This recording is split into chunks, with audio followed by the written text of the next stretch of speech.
Sexy and dynamic it may not be, however, the Honda Jazz is a clever and practical supermini, outwitting many of its rivals. These rivals include the Mazda 2, the Suzuki Swift, and of course, the class-leading and Britain's best-selling car, the Ford Fiesta. Aimed at the older car buyer and the first-time buyer, the Jazz is easy to drive, but can it woo those buyers in the middle?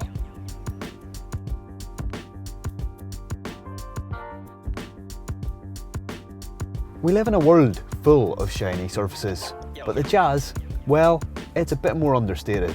The plastics are a mix of black and greys, and honestly, well, they're a bit drab. The switchgear, it's a bit chunky, but it's really easy to use.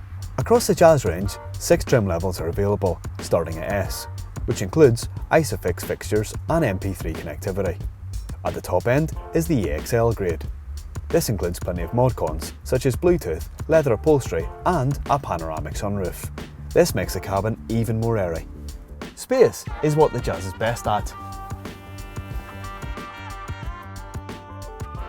Yes, there's tons of it, and the magic seats do help, as does the clever layout. Yes, the magic seats may be a clever marketing term, but they actually do work. With the seats in place, the load space stands at 399 litres.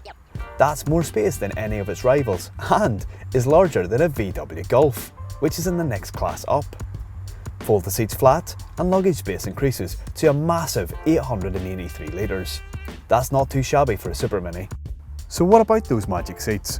Not only do they fold flat like rivals, but they also lock vertically, making even more room for luggage. If you want a car that can get from A to B with no fuss, then the Jazz is the answer. Unfortunately, the Honda Jazz is not as much fun as a Ford Fiesta. Dynamically, it's just not there. It's not good enough. Steering is a little light, and there's not enough feedback for the driver. But this Jazz does come with good levels of practicality. Only 2 engines are available on the Honda Jazz range. There's a 1.2 litre iVTEC and a 1.4 litre iVTEC. Oh, and of course, there's the petrol hybrid version. If it's extra shove you want, then opt for the 1.4 litre. It'll complete the benchmark sprint in 11.8 seconds. That's around a second quicker than the 1.2 litre petrol engine. Emissions don't make for great rating. Most small cars on sale today are under 100 grams per kilometre.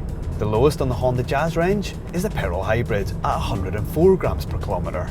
The 1.2 litre petrol engine, well, it's 120 grams per kilometre and averages around 54 mpg. Well, that's not really good enough, is it? These emissions need to be reduced. Honda needs to step up to the plate. There is literally tons of room in the boot of the Honda Jazz. And don't forget those magic seats. This little car, well, it's priced competitively against its rivals, but it's just a shame it's not cooler. So is the Honda Jazz better than the Ford Fiesta? Let us know in the comments section, and don't forget to subscribe to our YouTube channel.